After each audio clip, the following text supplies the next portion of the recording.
जय श्री राधे कृष्ण। आप सभी का हमारे YouTube चैनल पे बहुत बहुत स्वागत है।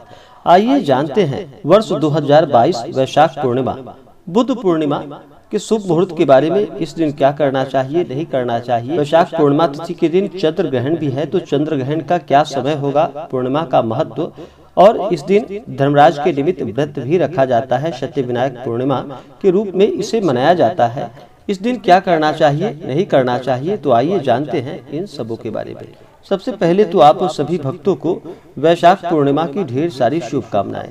आप सभी के जीवन में लक्ष्मी नारायण की कृपा से आप सभी को सभी प्रकार के सुख और समृद्धि की प्राप्ति हो। हिंदू धर्म में पूर्णिमा तिथि का बड़ा ही विशेष महत्व माना गया है। उसी प्रकार से वैशाख पूर्णिमा का एक अपना विशेष महत्व माना गया है। वैशाख पूर्णिमा को इसे बुद्ध पूर्णिमा के नाम से भी जाना जाता है। इस दिन भगवान विष्णु के अवतार जो कि भगवान बुद्ध माने जाते हैं, उनका इस दिन जन्म दिवस के रूप में इस दिन को मनाया जाता है, तो इसे बुद्ध पूर्णिमा के नाम से जाना जाता है। पूर्णिमा तिथि के दिन गंगा स्नान करना, दान पुण्यों का कार्य करना, भगवान शिव माता पार्वती का पूजन करना, लक्ष्मी नारायण का पूजन करना, चंद्र देवता का पूजन करना, यह सब बड़ा ही पुण्यदायक माना गया है। सत्य विनायक का व्रत जो कि वैशाख पूर्णिमा तिथि के दिन रखा जाता है धर्मराज के निमित्त। यह व्रत वैशाख पूर्णिमा को किया जाता है। इस दिन धर्मराज की पूजा करने का विधान है। इस दिन जल से भरे हुए घड़ा का दान करने से स्वर्ण कलश दान के समान फलों की प्राप्ति होती है। इस व्रत से धर्मराज की प्रसन्नता प्राप्त होती है और अकाल मृत्यु का भय नहीं रहता। भगवान श्री कृष्ण ने अपने मित्र सुदामा को भी इसी सत्य विनायक व्रत को करने का विधान बतलाया था, जिसके प्रभाव से सुदामा की दरिद्रता दूर होकर वह अत्यंत वैभवशाली हो गए थे।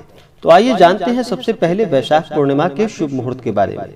उसके बाद फिर जानेंगे कि वैशाख पूर्णिमा तिथि के दिन क्या करना चाहिए, नहीं करना चाहिए, और इसके महत्व के बारे में। वैशाख पूर्णिमा तिथि प्रारंभ समय जो कि 15 मई 2022 दिन रविवार दोपहर 12:48 और पूर्णिमा तिथि की समाप्ति होगी 16 मई 2022 दिन सोमवार सुबह 9:45। तो पूर्णिमा का व्रत जब भी रखा जाता है तो इस व्रत को चंद्रोदय व्यापिनी इस व्रत को लिया जाता है। तो हमें चंद्रोदय समय के अनुसार जो समय प्राप्त हो रहा है व्रत के लिए, वह समय 15 मई 2022 दिन रविवार को प्राप्त हो रहा है। तो जो भी वैशाख पूर्णिमा का व्रत करते हैं, इस दिन व्रत को रखते हैं, भगवान सत्यनारायण का पूजन करते हैं, वह 15 मई 2022 दिन रविवार को करेंगे। और जो भी स्नान दान का कार्य करने वाले हैं, केवल वह 16 मई 2022 दिन सोमवार को स्नान दान का कार्य करेंगे। इस बार वैशाख पूर्णिमा तिथि के दिन चंद्र ग्रहण जो कि भारत के समय अनुसार 16 मई 2022 दिन सोमवार को चंद्र ग्रहण होगा। वह चंद्र ग्रहण का समय जो कि सुबह इस दिन 7:58 से सुबह के 11:25 तक चंद्र ग्रहण का समय होगा। यह एक आंशिक चंद्र ग्रहण है। यह भारत में प्रत्यक्ष रूप से दिखाई नहीं देगा। इस कारण से जो कि स्नान दान के दिन चंद्र ग्रहण है, तो इस दिन कोई आवश्यकता नहीं, इस दिन कोई दिक्कत नहीं है। आप पूजन भी कर सकते हैं, दान पुण्यों का कार्य कर सकते हैं। यह भारत में प्रत्यक्ष रूप से दिखाई नहीं देगा। यह चंद्र ग्रहण जो कि न्यूजीलैंड, कनाडा, जर्मनी आदि देशों में दिखाई देगा। यह चंद्र ग्रहण जो लगने जा रहा है, यह विशाखा नक्षत्र में ग्रहण लगेगा और तुला राशि में। ब्रह्मांड में कभी भी कोई भी घटना होती है तो उसका पृथ्वी पर असर पड़ता है। तो चंद्र ग्रहण के समय जो भी कार्यों की मनाही होती है, जैसे कि चंद्र ग्रहण के समय पूजन का कार्य नहीं किया जाता है, भगवान की प्रतिमा को स्पर्श नहीं किया जाता है, गर्भवती महिलाओं को सावधानियां बरतनी पड़ती है, और फिर ग्रहण समाप्ति के बाद स्नान करके दान पुण्यों का कार्य किया जाता है। ग्रहण के समय जैसे अगर खाना अन्न आदि की वस्तुएं हो तो उसमें तुलसी दल या कुसा डाल दी जाती है, तो वह अपवित्र नहीं हो पाती है, उसका ग्रहण पे असर नहीं पड़ पाता है। तो यह भारत में चंद्र ग्रहण आंशिक तौर पे है, तो यहाँ पे इन कार्यों की मनाही नहीं होगी। आप पूजन आदि का कार्य कर सकते हैं, दान पुण्यों का कार्य कर सकते हैं। पूर्णिमा तिथि के दिन जो कि सूर्योदय समय 15 मई 2022 को, वह समय सुबह 5:05 और सूर्यास्त शाम 6:27। चंद्रोदय जो कि शाम 5:41 और चंद्रास्त यानी कि चंद्रमा अस्त होंगे सुबह 4:15 पे। इस दिन सूर्य मेष राशि में रहेंगे और चंद्रमा तुला राशि में रहेंगे। इस दिन राहु काल का समय जो कि शाम 4:47 से शाम 6:27 तक होगा। नक्षत्र जो कि चित्रा नक्षत्र सुबह 7:17 तक, उसके बाद फिर स्वाति नक्षत्र। वैशाख पूर्णिमा तिथि के दिन रवि योग जो कि सुबह 5:30 से दोपहर 3:35 तक। विजय मुहूर्त दोपहर 2:33 से दोपहर 3:28 तक। पूर्णिमा तिथि के दिन जहां तक हो सके इस दिन अवश्य ही चाहिए कि इस दिन सुबह ब्रह्म मुहूर्त में उठ करके नित्य क्रियाओं से निवृत्त हो करके गंगा नदी में स्नान करना चाहिए, सरोवर आदि में स्नान करने चाहिए। इससे अनंत गुना पुण्य फलों की प्राप्ति होती है।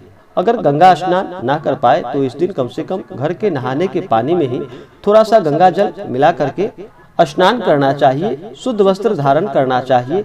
उसके बाद प्रथम तो सबसे पहले भगवान सूर्य देव को अर्घ्य प्रदान करना चाहिए। भगवान सूर्य जो कि प्रत्यक्ष रूप में देवता माने जाते हैं, इनसे सभी जीव जंतु वनस्पति आदि भगवान सूर्य देव से ऊर्जा प्राप्त करते हैं। तो इस दिन भगवान सूर्य देव को अवश्य ही अर्घ्य प्रदान करें। उसके बाद जो भी व्रत रखने वाले हैं उन्हें व्रत का संकल्प लेना चाहिए और भगवान लक्ष्मी नारायण से प्रार्थना करनी चाहिए और दिन भर उपवास रहते हुए व्रत को करना चाहिए। जो भी भगवान सत्यनारायण का पूजन करते हैं, भगवान सत्यनारायण का पूजन करें और भगवान सत्यनारायण का कथा श्रवण करें। इससे अनंत गुना पुण्य फलों की प्राप्ति होती है। पूर्णिमा तिथि के दिन भगवान शिव माता पार्वती का पूजन किया जाता है। तो इस दिन भगवान शिव माता पार्वती का पूजन करें तो बड़ा ही लाभकारी होता है। पूर्णिमा तिथि के दिन चंद्रमा अपने पूर्ण रूप में होते हैं। तो इस दिन चंद्र देवता को अवश्य ही अर्घ्य प्रदान करना चाहिए। इससे पुण्य फलों की प्राप्ति होती है। चंद्रमा को कच्चे दूध का जल का अर्घ्य देना चाहिए। आप गुड़ मिश्रित जल चंद्रमा को अर्घ्य प्रदान कर सकते हैं। उन्हें दूध में शहद डाल करके अर्घ्य प्रदान कर सकते हैं। अक्षत पुष्प धूप दीप आदि से पूजन करें तो यह अनंत गुना पुण्य फलदायक होता है। चंद्र देवता जो कि मन के कारक माने जाते हैं, तो पूर्णिमा तिथि के दिन कुछ बातों का ध्यान रखना चाहिए। इस दिन शुद्ध और सात्विकता का पालन करना चाहिए। तामसिक वस्तुओं का प्रयोग बिल्कुल भी पूर्णिमा तिथि के दिन नहीं करना चाहिए। धर्म का आचरण करना चाहिए। इस दिन किसी के ऊपर क्रोध नहीं करनी चाहिए। अपने मन में किसी के प्रति ईर्ष्या या द्वेष का भाव नहीं लाना चाहिए। ब्रह्मचर्य का पालन करना चाहिए। इस दिन जहां तक हो सके गरीबों को भोजन करानी चाहिए, ब्राह्मणों को भोजन कराना चाहिए, ब्राह्मणों को दान देनी चाहिए। इससे अनंत गुना पुण्य फलों की प्राप्ति होती है। वैशाख पूर्णिमा को बुद्ध पूर्णिमा के रूप में मनाया जाता है। तो इस दिन भगवान बुद्ध के अनुयायी इस दिन विशेष प्रकार से भगवान बुद्ध का पूजन करते हैं और उत्सव को मनाते हैं। और भगवान बुद्ध जो कि भगवान विष्णु के अवतार भी माने जाते हैं, इसलिए वैशाख पूर्णिमा तिथि का बड़ा ही विशेष महत्व हो जाता है। इस दिन भगवान का पूरे विधि विधान के साथ पूजन करना चाहिए। जहां तक हो सके जप तप होम आदि का कार्य करना चाहिए। इससे अनंत गुना पुण्य फलों की प्राप्ति होती है। तो आशा करता हूँ कि यह जानकारी आपको अच्छा लगा हो। ऐसे ही ज्ञानवर्धक जानकारियाँ प्राप्त करने के लिए हमारे इस चैनल को लाल बटन दबा करके सब्सक्राइब करें, साथ में बेल आइकन घंटी दबाएं ताकि मेरे वीडियो का नोटिफिकेशन आपके पास सबसे पहले पहुंचे। वीडियो को लाइक और अपने मित्रों तथा दोस्तों के साथ शेयर करें। सुखी रहें और स्वस्थ रहें। जय श्री राधे कृष्ण। धन्यवाद।